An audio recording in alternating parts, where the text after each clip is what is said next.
Good morning, my dear students. Today we are going to revise our second lesson of Hindi. The name of lesson is बस्ता और जूता।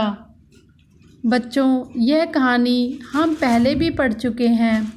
आज हम इस पाठ को पुनः दोहराएंगे व इसका संशोधन यानी रिवीजन करेंगे। इस पाठ में 3 पात्र होते हैं, बस्ता, जूता और परेश। एक दिन जूते को किसी के कराहने यानी रोने की आवाज़ सुनाई देती है।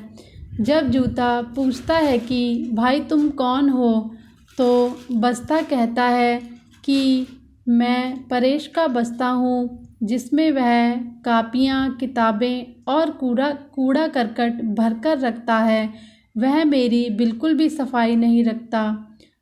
फिर जूता कहता है कि परेश तो मुझे भी बहुत परेशान करता है, वह मेरी भी सफाई बिल्कुल नहीं रखता।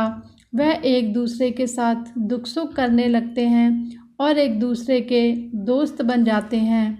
दोनों आपस में बात करते हुए कहते हैं कि यदि परेश हमारी सफाई रखे तो हमें कितनी खुशी होगी।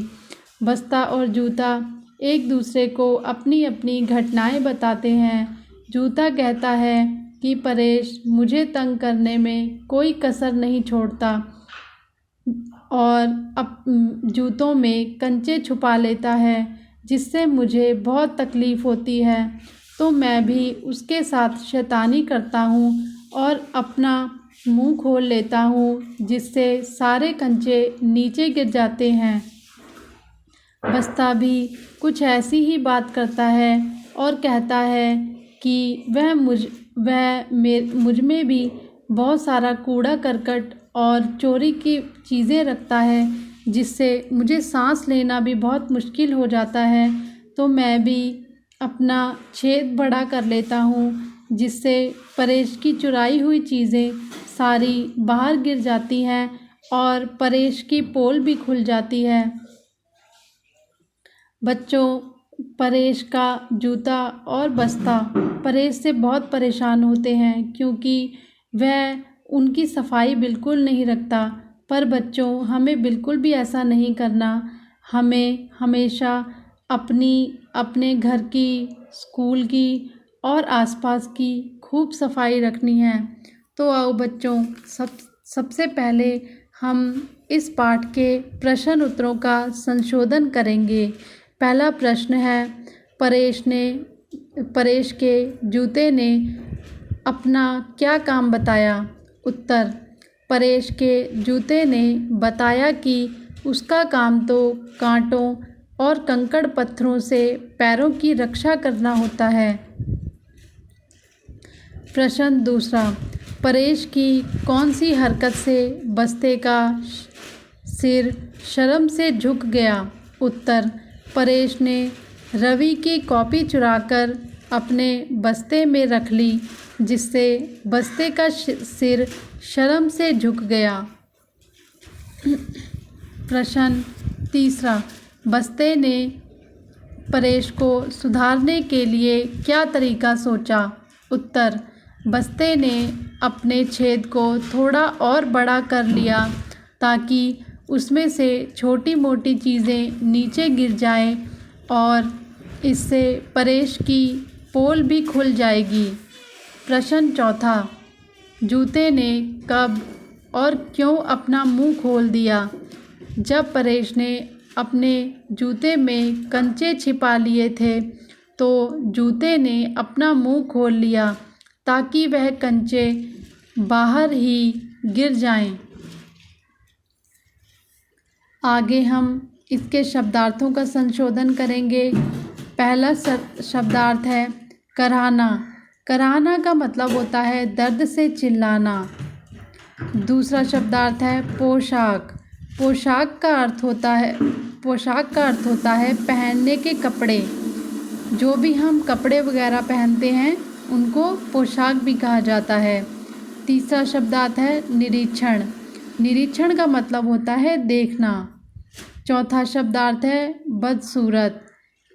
उसका अर्थ है जिसकी सूरत बुरी हो, यानी जो बिल्कुल भी सुंदर ना हो उसे बदसूरत कहा जाता है। 5वां शब्दार्थ है आहट। आहट का अर्थ होता है आवाज़। 6वां शब्दार्थ है तलाशी। तलाशी का अर्थ होता है ढूंढना। आओ बच्चों, अब हम इस पाठ में भाषा की बात यानी इसके व्याकरण भाग का संशोधन करेंगे। इसमें सबसे पहले यहाँ दिया गया है मुहावरे। तो पहला मुहावरा क्या है? अंग अंग दुखना। इसका क्या अर्थ होता है? थकान होना। इसका वाक्य है, आज दिन भर काम करके मेरा तो अंग अंग दुख रहा है। यहाँ मैंने यह वाक्य बनाया है, परंतु यदि आपके दिमाग में कोई और वाक्य आए तो आप उसे भी बना सकते हैं। वाक्य कोई भी हो सकता है। दूसरा मुहावरा है नाक में दम करना, जिसका अर्थ है परेशान करना। वाक्य, रवि इतना शरारती है कि सारी कक्षा की नाक में दम कर रखा है। यहाँ भी वाक्य आप अपनी मन मर्जी के मुताबिक कोई भी बना सकते हैं। आगे है सही शब्द चुनकर वाक्य पूरे करें। यहाँ पे आपको ऊपर काफ़ी सारे वाक्य दिए गए हैं, जिनको आपने सही वाक्यों के साथ मिलाना है। पहला वाक्य है कूड़ा, तो आपने ऊपर से चुनकर इसके साथ क्या लिखना है? कबाड़ा, यानी कूड़ा कबाड़ा। दूसरा है यहाँ, और इसके साथ जो मिल रहा है वह है वहाँ, यहाँ वहाँ। इसका ग है कंकड़, कंकड़ के साथ क्या मिलेगा? पत्थर, तो कंकड़ पत्थर। घ है मैला, मैला के साथ कौन सा शब्द मिलेगा? कुचैला, तो इसको कैसे पूरा करेंगे? मैला कुचैला लिखकर। फिर आगे है घिसा, घिसा के साथ क्या मिलेगा? पिटा, यानी घिसा पिटा। आगे है च किताबें, किताबें के साथ क्या मिलेगा? कापियाँ, तो इसको हम कापियाँ किताबें कापियाँ लिखेंगे। आगे है पर्यायवाची शब्द। पर्यायवाची शब्द बच्चों वह होते हैं जो जैसे किसी एक वस्तु को हम अधिक नामों से बुला सकें, यानी उसके और भी कई नाम हों।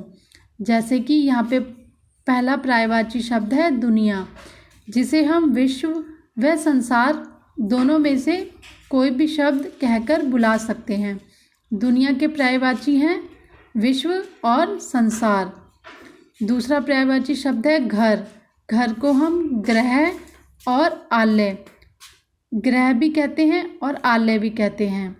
तीसरा है मित्र, मित्र का पर्यायवाची हुआ दोस्त सखा, मित्र को हम दोस्त भी कह सकते हैं, सखा भी कह सकते हैं।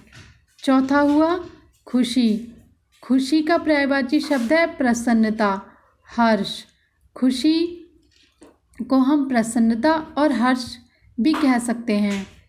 पांचवा है नीर, नीर का पर्यायवाची होता है जल या और पानी, तो हम नीर का पर्यायवाची क्या पढ़ेंगे? जल और पानी, यानी नीर को जल और पानी भी कहा जाता है। अंत में है विलोम शब्द।